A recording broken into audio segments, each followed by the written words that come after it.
खुलुमबाय आं सिबिरानि ब्रह्म गोजोन फुंबिलिनि बयनिसिमबो गाहाम हामलायनायखौ जासिहरनाय थाबाय नोंथांमोननि थाखाय आं माखासे खौरां लानानै फैबावबाय अन्नानै भिडिअखौ जोबजासिम नायलांदो।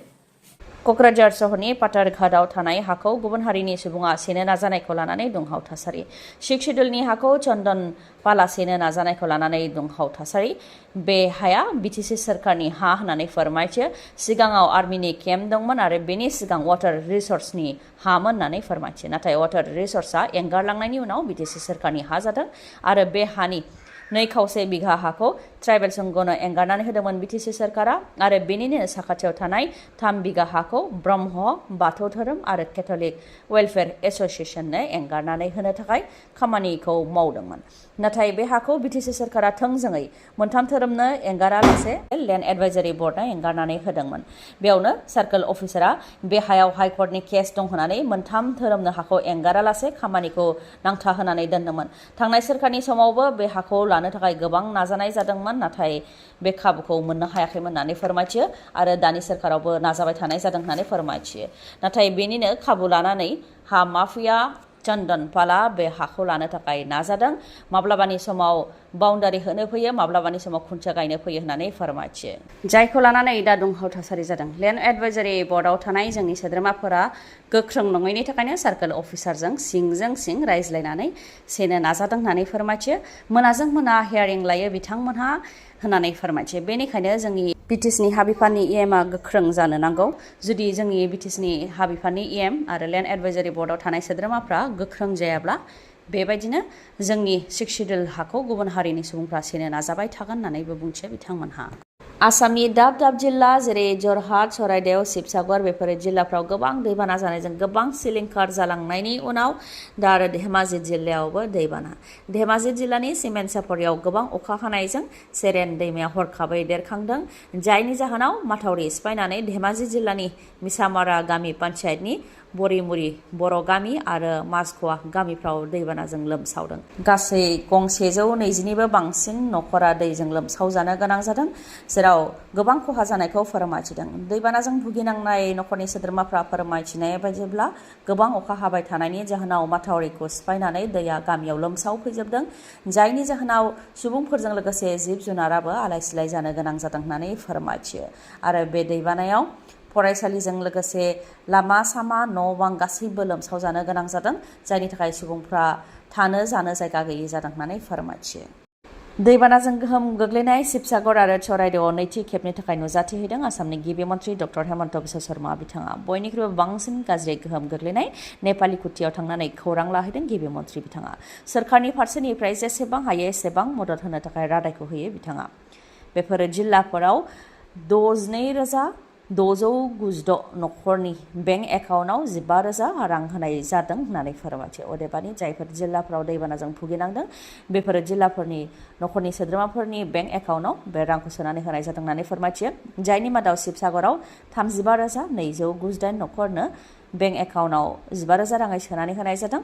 चराइदेव जिल्लायाव 19,883 न'खरनि बेंक एकाउन्टआव रां सोनानै होनाय जादों। गलाघाटआव 2,593, जरहाटआव 4,922 न'खरनि बेंक एकाउन्टआव 15,000 राङै सोनानै होनाय जादों।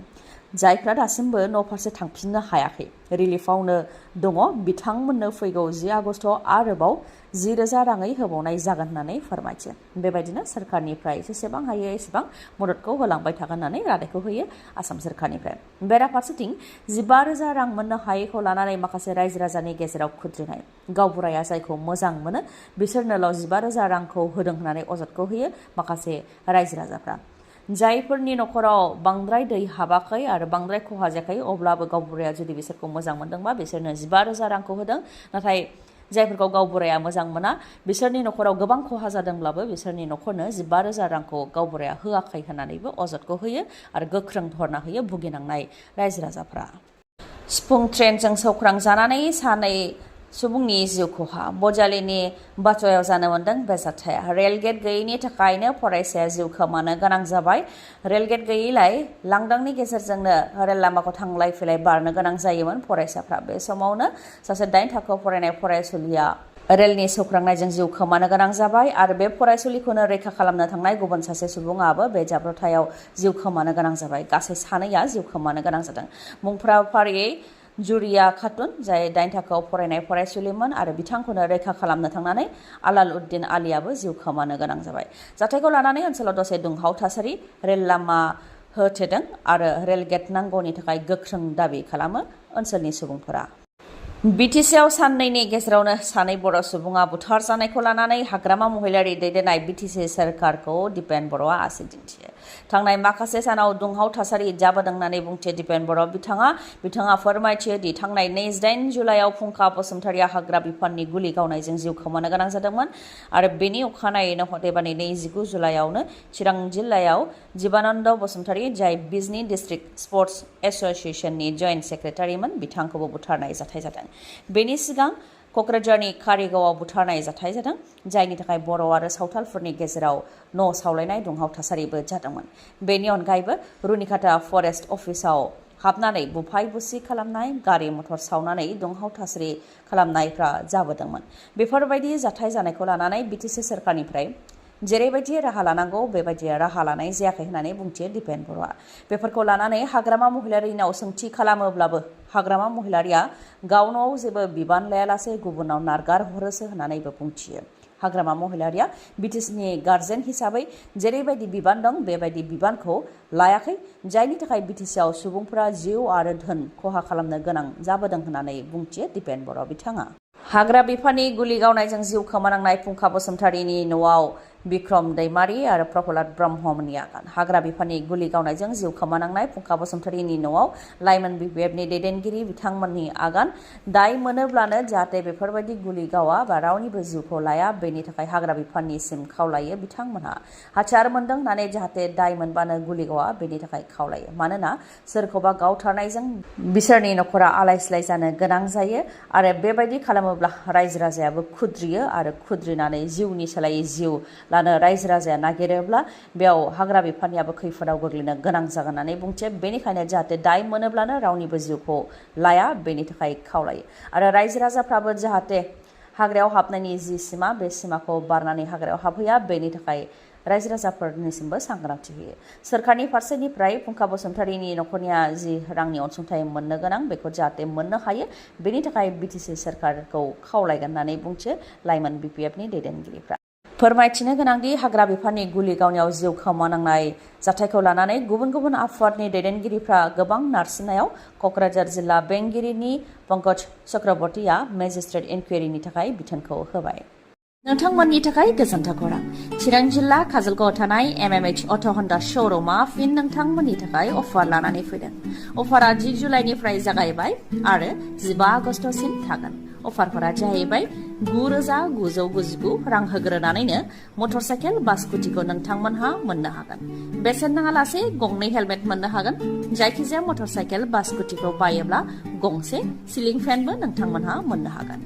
गोजाम मटर साइकेल बा स्कुटिखौ गोदानजों सोलायोबा 1,000 रां केशबेक नोंथांमोनहा मोननो हागोन। 3 बोसोरनि वारेन्टिबो नोंथांमोनहा मोननो हागोन। लोगोसेनो जायखिजाया मटर साइकेल बा स्कुटिखौ बायोबा बेसेन नाङालासे 5 लिटार पेट्रलबो नोंथांमोनहा मोननो हागोन। गोरलैयैनो फाइनान्सआव मटर साइकेल बा स्कुटिखौ लानो हागोन।